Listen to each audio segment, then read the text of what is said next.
علی بھی اگلا سوال ہے، سیدنا عثمان غنی رضی اللہ تعالیٰ عنہ سے متعلق آپ کا حالیہ کلپ بہت شاندار تھا۔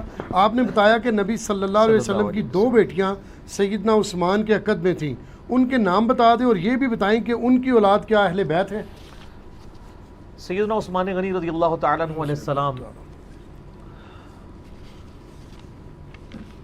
کو ذو النورین بھی کہا جاتا ہے، 2 نوروں والا۔ بالکل صحیح۔ وہ اسی وجہ سے کہا جاتا ہے کہ نبی علیہ السلام کی آنکھوں کا نور 2 بیٹیاں یکے بعد دیگرے ان کے عقد میں آئیں۔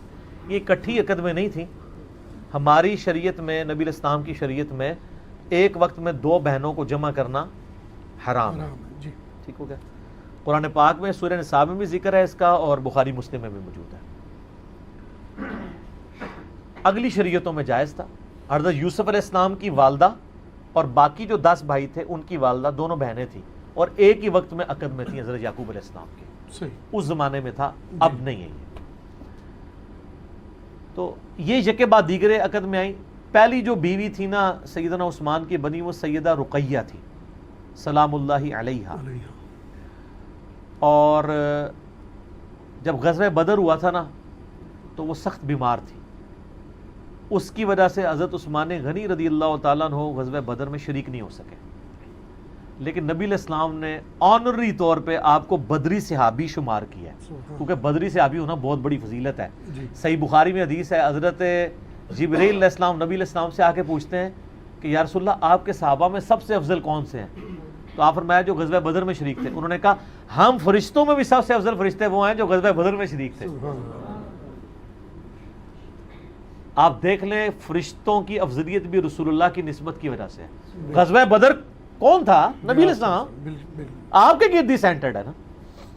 تو حضرت رقیہ بیمار تھیں تو نبی علیہ السلام نے خود حضرت عثمان کو اجازت دی کہ آپ ان کی تیمارداری کریں، حتیٰ کہ غزوہ بدر میں جو مال غنیمت تھا بخاری میں آتا ہے وہ بھی حضرت عثمان کو نبی صلی اللہ علیہ وسلم نے دیا تاکہ انشور ہو جائے کہ یہ بدری صحابی ہے۔ ٹھیک ہے۔ خیر پھر اس دوران وہ فوت ہو گئی۔ سیدنا عثمان بڑے غمگین تھے کہ حضور سے میرا رشتہ ٹوٹ گیا۔ پھر آپ علیہ السلام نے جو دوسری بیٹی تھی ام کلثوم، ان کا نکاح سیدنا عثمان کے ساتھ کر دیا۔ وہ بھی نبی علیہ السلام کی زندگی میں فوت ہوئی ہیں۔ صرف ایک بیٹی آپ کی بعد میں رہی ہیں سیدہ فاطمہ، وہ بھی 6 مہینے بعد فوت ہوئی ہیں۔ تو یہ 2 بیٹیاں سیدنا عثمان کے عقد میں تھیں یکے بعد دیگرے، اس کی وجہ سے ذو النورین ان کو کہا جاتا ہے۔ اور اس کا ذکر اشارتاً نہج البلاغہ میں بھی مولا علی کا ایک خطبہ موجود ہے شیعہ کے ہاں، اگرچہ وہ اس کی تعویل کرتے ہیں لیکن وہ تعویل بنتی نہیں ہے، کیونکہ اس وقت دنیا میں سب سے بڑا رافضی جو نعوذ باللہ سیدہ عائشہ کا نام لے کے ان کے اوپر سب و شتم کرتا ہے اور قنوت نازلہ پڑھتا ہے آج بھی، یاسر الحبیب، جس کو ایران والوں نے ایران سے نکال کے گمراہ ڈکلیئر کیا ہوا ہے، اور مفتی اعظم ایران کے خامنائی صاحب کا فتویٰ ہے کہ یہ گمراہ خبیث شیعہ سے خارج ہے کیونکہ یہ امہات المومنین کی توہین کرتا ہے۔ یاسر الحبیب جو ہے نا، اس سے ٹی وی ٹاک شو میں، عربی اس کی بڑی اچھی ہے، عربی سپیکنگ ہی ہے، اس سے سوال ہوا ہے کہ حضرت عثمان کے عقد میں نبی علیہ السلام کی جو 2 بیٹیاں تھیں وہ حضرت ختیجہ کے پہلے خاوند سے تھیں یا نبی علیہ السلام کی تھیں؟ ان کا مجھے حضرت عثمان سے سخت اختلاف ہے، لیکن یہ بات ٹھیک ہے کہ حضرت عثمان کی جو 2 بیویاں تھیں وہ حضور کی اپنی ہی بیگوٹن بیٹیاں تھیں۔ ٹھیک ہے۔ یاسر الحبیب اگر مان رہا ہے، جو کوئی موقع نہیں جانے دیتا خلفائے ثلاثہ کے اوپر تان کرنے کا، تو میرے خیال ہے باقی لوگوں کو ویسے ماننا چاہیے۔ ایران والے 4 بیٹیاں ہی مانتے ہیں، یہ پاکستانی ہیں جنہوں نے یہ تماشا لگایا ہے۔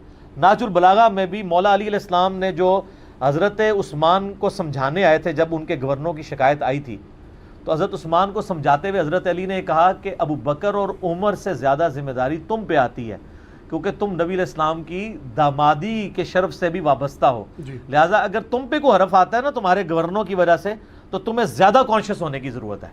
تو اس موقع پہ حضرت علی نے داماد رسول کہا، اور یہ خطبہ آج بھی مولا علی کا خطبہ نہج البلاغہ شیعہ کی کتاب کے اندر